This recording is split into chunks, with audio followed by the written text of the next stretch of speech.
Sky? Sky, sweetie? I blinked a couple of times, allowing my eyes to adjust to the dark environment I was in. Sky, Sam said again, causing me to turn my head to look at her. She had a very concerned look on her face. Could you maybe get off of me? Marsky said from underneath me. I looked down to see him laying under me with a knife jabbed deep into his shoulder. I stared at the wound wide-eyed before I felt hands grab my back gently and help me off. What happened? I looked at Sam. She hugged me, sensing the fear I felt. Behind me, Hoodie helped Marsky stand up. I turned around completely in shock as I watched him stumble over his own feet, leaning on Hoodie. Marsky, I'm so sorry, I said quietly. He grunted as Hoodie helped him limp away to patch himself up. I looked at Sam with tears in my eyes. She pulled me into a tight hug. It's okay, honey. No, it's not okay. I'm an awful person, I choked out, holding my breath to keep from crying. Sky, she announced, pulling me out of the hug and looked me straight in the eyes. You're not an awful person. You just don't have control of yourself yet. That's why we're here. She smiled warmly. I smiled back, holding in my emotions. I know that she wants me to be strong. No, needs me to be strong. If I'm not, she'll be dead because of me. Hey, I'm going back to bed. I'm exhausted. Can you tell Marsky I'm sorry? Okay, you go get your beauty sleep. Oh, and don't worry about Marsky. He knows you didn't mean to hurt him. Thanks, Sam. I walked back up to my bedroom, avoiding all eye contact with both Marsky and Hoodie. I sat down against the wall and pulled my knees into my chest, resting my chin on my knees. My mind flashed back to the awful bloody pictures of a knife jabbed into Marsky's shoulder. Why would I do that? Am I really losing it? Am I really going crazy?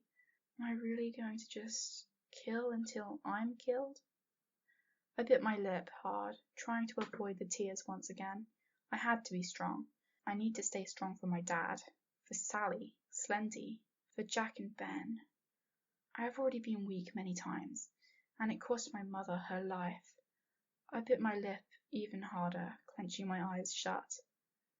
Don't cry. You're not weak. Sky, are you okay? A calmed voice called from the door. I opened my eyes to see no one else but Marsky standing in the doorway. Yeah, I'm fine. I smiled, feeling a tear roll down my cheek. Damn it, what did I say about crying? You don't look fine. He closed the door and walked over to me, sitting next to me and groaning slightly due to his injury. Do you want to talk? There's nothing to talk about. Like I said, I'm fine. You don't have to lie to me. I'm here for you. I don't know where to start. Then don't. He cut me off.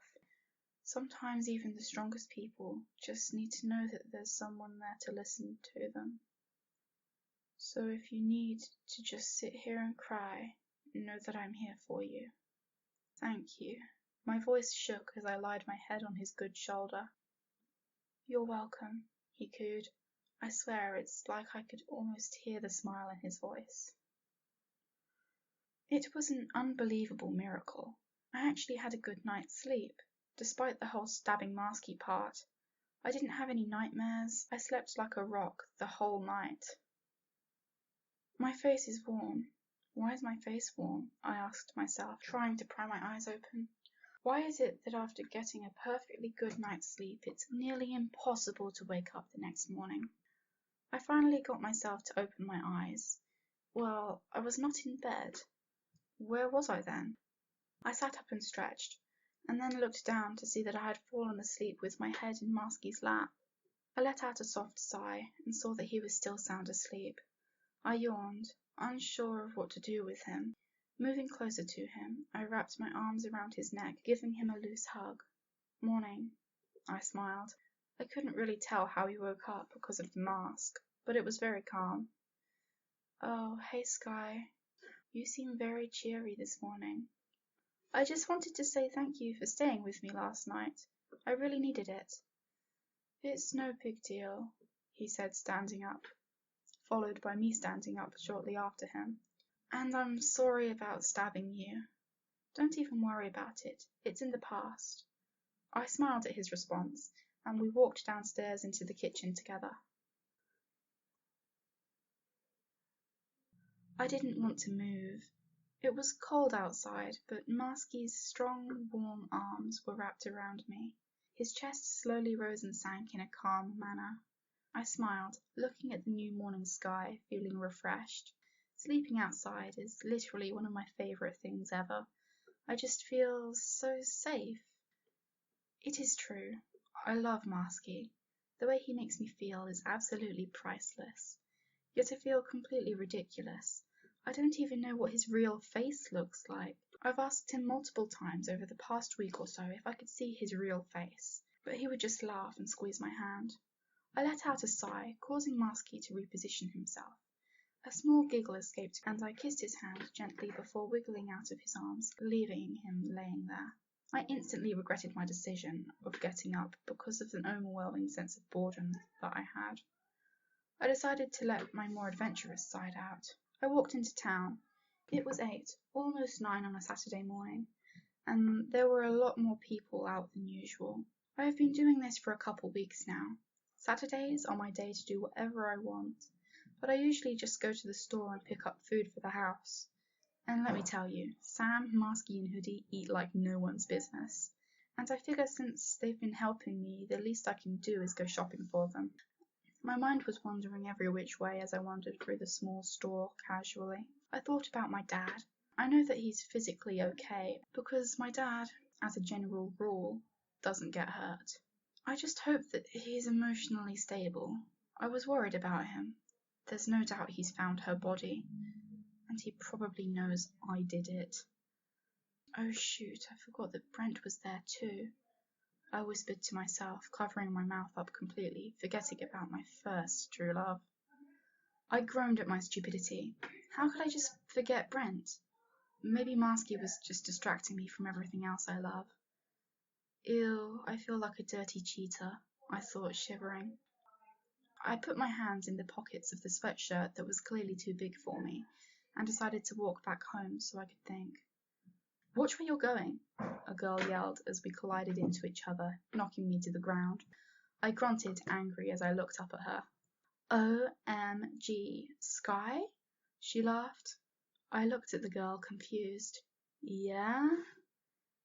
You don't remember me, do you? She chuckled, reaching a hand out to help me up. I accepted her offer timidly, quickly realizing that was a mistake. Think back several months ago. There was a party. Your date was Brent, she said as I fought the grasp she had on my wrist. Yes, I remember, I growled, finally getting a good look at the tall blonde-haired girl. Ryan? Oh good, you remember me, she chuckled again, dragging me behind her as we walked into an alley behind a building. She dragged me into the alley and threw me against the ground.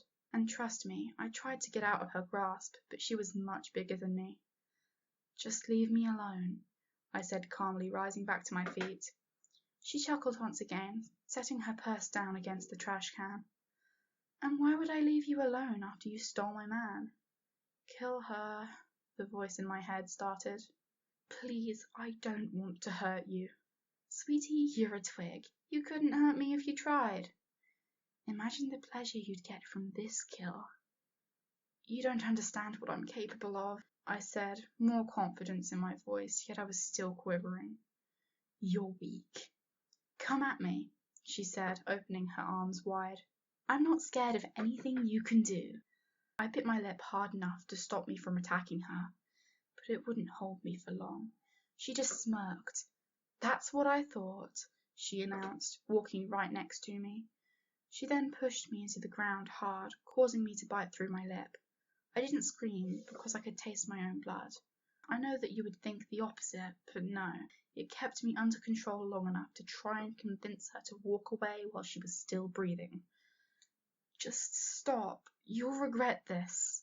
Yeah, right. She stomped down on my right hand with her high-heeled shoe. There was one loud cracking noise. That's it, the voice said before I got up and tackled her to the ground. I was sitting on her chest, holding her arms down with my knees. I knew the size difference would make this difficult, so I wasted no time. I took my index and middle finger and dug them into the back of her eye socket. She screamed bloody murder as this happened, but I ignored her as I used my nail to cut and pry the eye from its socket. I then used my thumb, and a very subtle popping noise rang out, and just like that, her right eyeball was gone. I was actually really impressed that she hadn't passed out yet. She was still waggling and wailing at the top of her lungs. Quickly getting back on track, I dug my left hand into her left eye socket. Considering my hand was crushed from Ryan impaling it with her hooker shoes, I tried to cut this eye out too, but messed up and accidentally applied too much pressure to the eye itself, and it exploded in a gooey mess of muscle that hung out from her empty eye socket. "Stop where you are, hands where we can see them," a male voice said. I looked up to see several police officers pointing guns at me. "My work is done," the voice said. Tears ran to my eyes, and I looked down at the mangled, bloody mess. The regret sank in. What had I done? I said, "Hands up!" I looked back up to the officers and slowly raised my bloody hands. 2 officers ran over to me and tackled me to the ground, while others went to see if Ryan was still alive. My vision began to go blurry as I felt them inject me with something. I was knocked out in no time.